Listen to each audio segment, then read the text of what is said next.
Oh my God, have you ever a 3 wide finish coming to the line, a photo finish at Atlanta? I mean, guys, we got to talk about this.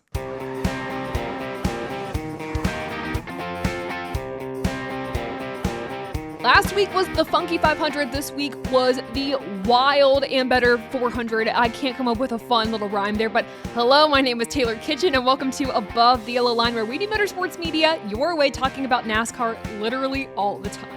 This race literally had everything. It was just chaos, but we have to talk about this photo finish at the end between Daniel Suarez, Ryan Blaney, and Kyle Busch coming to the line. An incredible end to a spectacular race. The finish of this race was so close, NASCAR had to review the finish of this race, and coming ahead 3/1000ths of a second over Ryan Blaney was Daniel Suarez. He was your winner of the Better 400 at Atlanta. The thing I want to emphasize about the end of this race is that it was clean. We ended under the green flag. I know we had a late race caution that sent us into a restart with 5 to go. That kind of set the stage for this finish, but still, it was very easy for one of these drivers to say, hey, you know what? This finish is getting too close to call. I'm going to wreck somebody out to make sure it's for sure me. But that did not happen. So props to these drivers. Again, I don't expect any of the drivers at this level to really do that unless it's the Daytona 500, maybe the championship, but still, it was a very welcome finish to the race. I should mention this before we dive into the Cup Series race, but for Xfinity and Truck,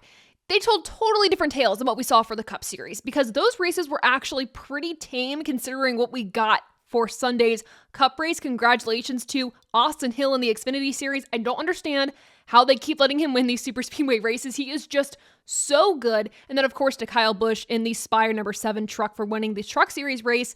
Came very close again in the Cup Series. Just wasn't able to get there at the end of the day. He was 7/1000ths of a second behind Daniel Suarez, which is nothing to laugh about. That's insane. So had a legitimate shot to win this race, just wasn't able to get that close. And this was another race where Kyle Busch really went through it. He had a few penalties in play. It just was a tough race for Kyle, but at the end of the day, again, he made his way to the front. A lot of 3-wide restarts and 3-wide moves that really helped him get to the top 5 positions. So overall, not a bad day for Kyle Busch, not a bad day for Ryan Blaney either. It's just another weekend where Penske brought the best 3 cars to the track. And then, of course, because of how Superspeedway racing works, penalties, all those things involved, they just were not able to get the win. But let's talk about Daniel Suarez here, because he is the star of the show tonight. If you watched this race, you might have thought that Daniel Suarez kind of came out of nowhere, which in my opinion isn't necessarily the case. He didn't qualify the best for this race. He didn't get any stage points in stage 1. However, in stage 2, he finished 4th. And towards the middle of the race to the end, he was in contention for a top 15, top 10, top 5 spot, depending on where he found himself after pit cycles and things like that. And this win is so important for Daniel Suarez because I don't think it's that big of a secret that he's in the hot seat this year. I wouldn't expect him to lose his ride at Trackhouse, but you also have to kind of consider, Zane Smith is now in the picture. They don't have a for sure ride for him at Trackhouse. He's kind of being lended in a way to Spire right now. And then you have SVG, who's kind of signed up to a development program, but his future at Trackhouse isn't that certain right now. He's with Colleague in the Xfinity Series. By the way, a great top 5 finish for him, finished 3rd this past weekend. And if you consider the performance that Ross Chastain had last year, I know that it wasn't Trackhouse's best season if you consider what they did in 2022, but Chastain came away last year with 2 wins, several top 10s, and Daniel Suarez wasn't really able to match that caliber of performance that his teammate had. So he came into this year needing to match that caliber, and he's starting off on a very good note. Trackhouse getting top 10s across the board this race, so props to that whole entire organization. And of course, with this win, that means Daniel Suarez has a playoff spot. Here's the thing though, like I said with the performance, it was not there for Suarez last year. Now he has a win, and I think he was able to win in a pretty good fashion. I don't think it was a surprise win by any means, considering how he raced the second half of this race. But I need that 99 team to keep that momentum going. I need them to show that they truly do deserve that playoff spot, because I think that they do.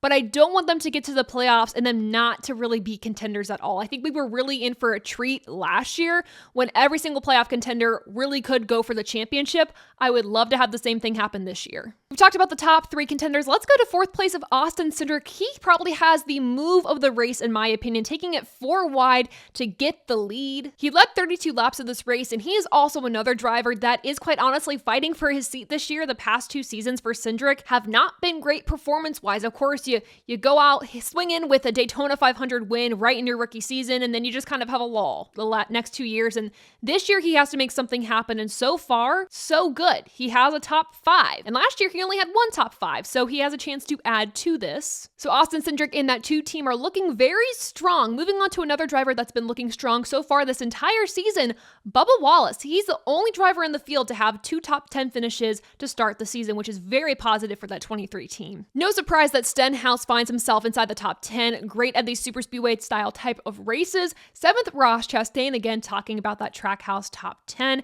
8th, Michael McDowell. He qualified on the pole for this race, his first career pole in the Cup Series. No surprise, really, that McDowell and Front Row Motorsports had an overall successful day. Front Row Motorsports, for the first time in their history, multiple entries of theirs led double-digit laps in one race. That is a Srigley stat for you all to start the week. 9th, we had Chris Buescher, and 10th, Ty Gibbs. Now, I didn't mention Todd Gilliland in that top 10, and he should have finished inside the top 10, but unfortunately, it just did not work out for him. He finished in that 26th position. After leading a career high of 58 laps and showing complete class for the remainder of the race, he did, in my opinion, cause that big wreck that we had on lap 2 where there were 16 cars involved. It looked like he was trying to let Michael McDowell in line, so he checked up a little bit and it scrunched up the field, and that's all she wrote. That's what happened there. But towards the end of the race, Gilliland had a tire go down, had to go to pit road to get that fixed up. Of course, that lost him track position, and again, at a time where Todd Gilliland did not finish a race where he deserved, because he literally, I thought he could have won this race. I felt so bad. I will say, though, his car wasn't totally great on the long runs. You kind of saw him starting to lose speed, get a little tight. So maybe he wouldn't have won the race after all things considered, but I really do wish we could have seen that team in the top 5 or the top 10 at least. Another driver worth mentioning before we kind of go into a little bit of a deep dive story-wise with another driver in the field, let's talk about Chase Briscoe, because if you were watching this race, you knew that his car had speed. All the Stewart-Haas racing cars kind of had speed going into this race, but you also knew if you were watching this race and you were watching that number 14 car, that car was bound to cause a wreck, and that is exactly what happened. Briscoe kept getting big runs, but he had nowhere to go with them, and around lap 240, he was taken 3 wide, just lost control of the car just because of aero, I'm assuming, and it spun him around. And in my opinion, he had a chance to finish inside the top 10 of this race if he would have been a bit more cautious, a little less aggressive. I really hate it for that 14 team, but it is a positive sign to say, like, all these Fords had speed this race. There was no Ford that I really felt was totally out of it. And this is especially positive for Stewart-Haas Racing, considering as well we have more super speedways to go this season with Daytona, Talladega, Atlanta starting the playoffs. So a good sign of things to come, hopefully, but a chance where Chase Briscoe could have had a decent finish, but just wasn't able to get it done. Speaking of the Fords, Joey Logano, have to talk about this because there are some penalties involved for that 22 team. Joey Logano had to start the race to the rear, was actually able to benefit from that caution on lap 2 because he went to pit road when the caution happened, so he avoided that wreck completely. And then after serving that penalty, came back onto the track and just kind of went off scotch-free. I mean, having that penalty was such a benefit to him. It just feels wrong based off of the penalty that he has. He violated section 14.3.1.1 in the NASCAR rulebook, which essentially is just his gloves did not meet SFI specifications. There's 2 parts to this penalty here. The SFI specifications on the gloves were not clear for Joey Logano, and they did show this on the broadcast. The gloves were also altered. It looks like he added webbing between the pointer finger and the thumb to block part of the wind or the air coming in through the window net to help him get an aerodynamic advantage, which all things considered is actually really, really smart. But also at the end of the day, it's also breaking the rules. If there are more penalties to come from this, which I am sure there will be, we'll see them towards the middle of the week. Same thing for Stewart-Haas Racing. This weekend, the roof rail deflectors of the number 10 and number 41 were confiscated. NASCAR did not like what they saw with those, so I'm assuming we're going to have some penalties for Stewart-Haas Racing. Again, very reminiscent of what we've seen the past few seasons. Remember, Chase Briscoe last year got the biggest penalty in NASCAR history.